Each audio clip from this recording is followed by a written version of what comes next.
It's so incredible when you stop and think about how many different languages there are.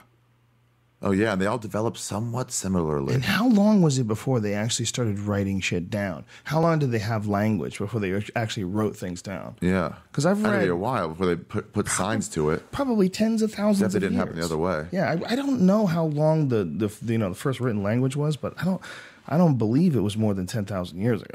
Yeah. Which is really like nothing.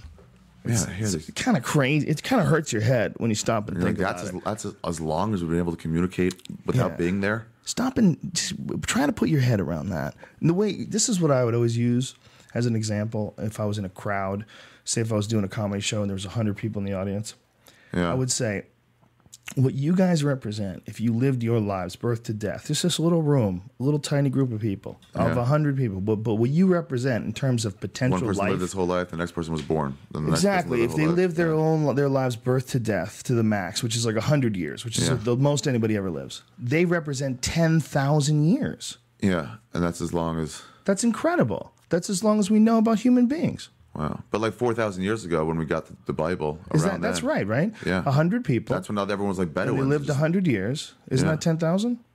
100 people living 100 years? Yeah. 100 people living 10 is 1,000. 10,000. Yeah. Yeah. That's incredible, man. Yeah. Stop and think about that. 10,000 years ago. And it's just a little tiny room full of people living their lives birth to death represents the distance between us of today and nothing written. I have 3 math jokes.